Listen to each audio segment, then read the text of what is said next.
mga kababayan. Dahil nga nagtatampo yung karamihan po sa kanya, hindi daw po alam kung ano yung ginagawa. Di ba? O eto po, babasahin natin maigi mga kababayan ha.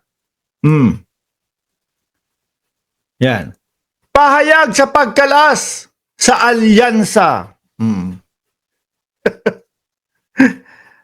Sabi, bobo din si Honasan. Sayang, dati bilib ako dyan. No? Na malindaan. Anyway, pakinggan natin to. Pahayag sa pagkalas sa alyansa. Actually, Senadora Amy Marcos, kumalas ka man o hindi, wala pa din boboto eh. Sa aking mga paunang natuklasan, na ilalahad ko sa mga darating na araw, malinaw na may mga hakbang na ginawa ang administrasyon na salungat sa aking mga paninindigan at prinsipyo. O yun. Dahil dito, hindi ko na magagawang mangampanya at tumungtong sa iisang entablado kasama ang iba pang kasapi ng alyansa. Pero nauna ho dito mga kababayan, hindi na po binanggit ng ating Pangulo yung kanyang pangalan eh. At nasabi nga, mga bossing ng ating Pangulo, 11 na lang yung kandidato nila.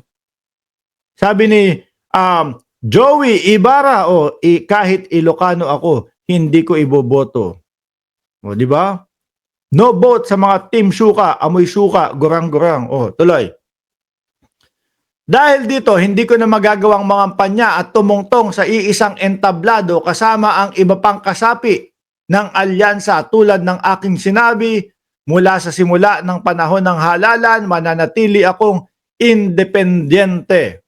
Higit sa anumang politikal na pakinabang, dapat manaig ang soberanya ng bansa at ang tunay na katarungan para sa bawat Pilipino. Alam niyo si Senadora Amy Marcos, mga kababayan, ano yan? Kumbaga sa impeachment, hindi siya okay. No? Sa pagharap ni dating Pangulong Duterte sa mga kasong EJK, hindi din siya okay. Ano yun? Di ho ba? O talagang yung mga kakamping, number 1 yan, hindi iboboto si Senadora Amy Marcos. Yung mga dati po na nagsasabi, 12-0 kami, Mark! Ngayon, yung iba napalitan na. 11-1 na lang kami, Mark. No? Wala na si Amy Marcos sa aming listahan. At ang ipinalit, si Heidi Mendoza, mga bossing. Dahil nakikita nila na si Heidi Mendoza malaki ang maitutulong sa impeachment at malaki ang maitutulong sa pagsugpo ng nakawan sa gobyerno. Ang sarap humigop ng kape. Umaga ho kasi dito no? Alas 7:23 ng umaga dito sa aming kinaroroonan kaya nagkakape lang tayo. Tuloy! Asan na tayo kay Amy?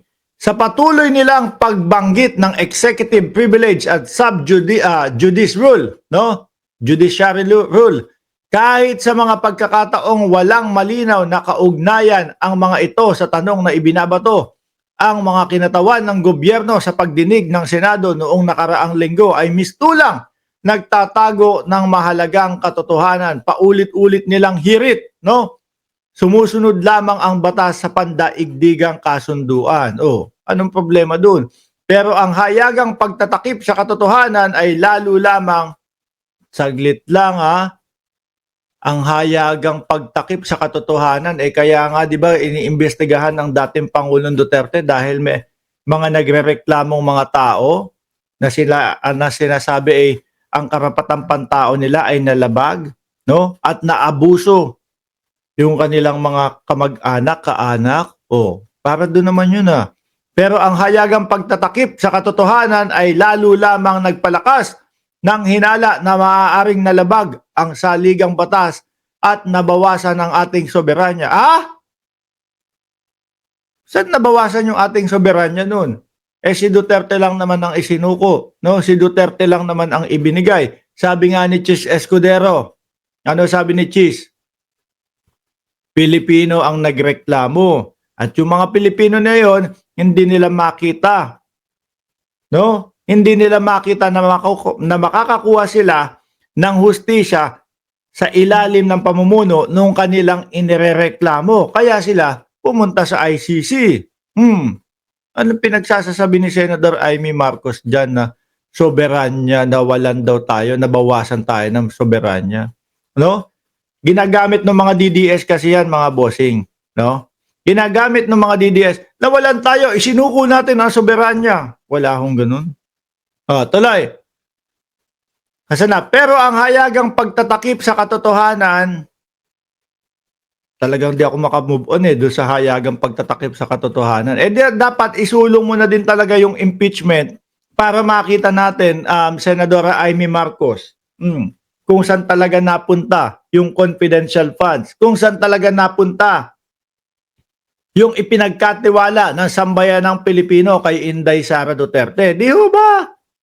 Kung talagang katotohanan lang po ang gusto nating lumabas, o lahat yun, dapat pumapabor ka. Hinahayaan mo, hindi. No? Para sa boto ng DDS, kukontrahin ko lahat yan.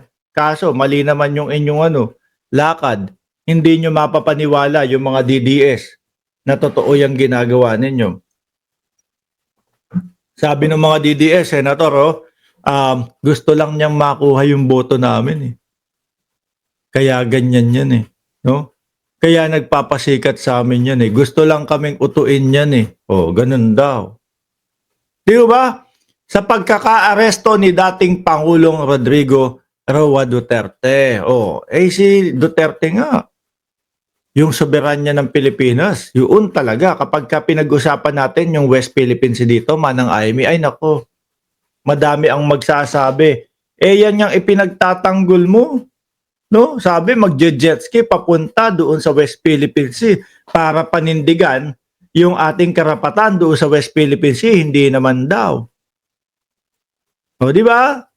Yan ang nakikita ko. Kayo, mga DDS, yung sinisigaw nyo, isinuko ang ating soberanya, mas muntik pang mangyari yan sa dating Pangulong Duterte. Di ba? Mas muntik pang mangyari yan sa dating Pangulong Duterte. Bakit to, mga kababayan? Biruin mo, hawak na yung papel na tayo ang nanalo sa UNCLOS. Tayo ang may karapatan sa West Philippine Sea. Ano ginawa? Wala. Papel lang daw kasi yun. Nung panahon na yun, sakto pagkakapanalo niya, sakto pagkakapanalo din ng Pilipinas.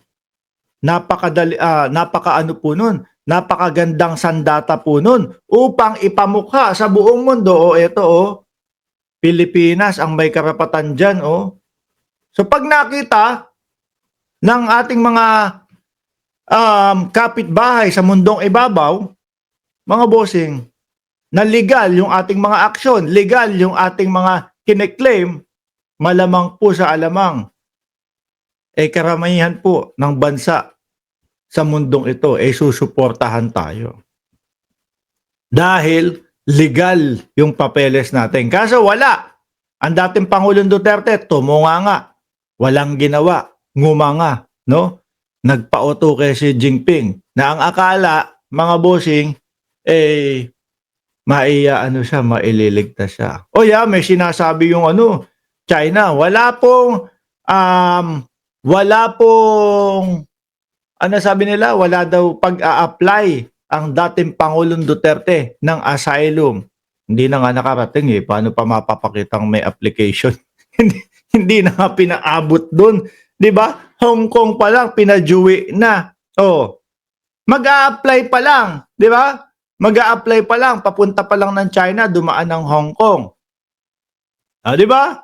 Paano pa aabot sa application? Wala talagang mangyayaring wala talagang mangyayaring application nun. Bakit? Papunta pa lang, no? Kumbaga yung Hong Kong stopover pa lang. Papunta sa application. Sabi, uwi na. Paano talaga may mangyayaring application? Wala na agad, di ba? Kaya sa totoo naman sila sabi nila, walang application na nangyari.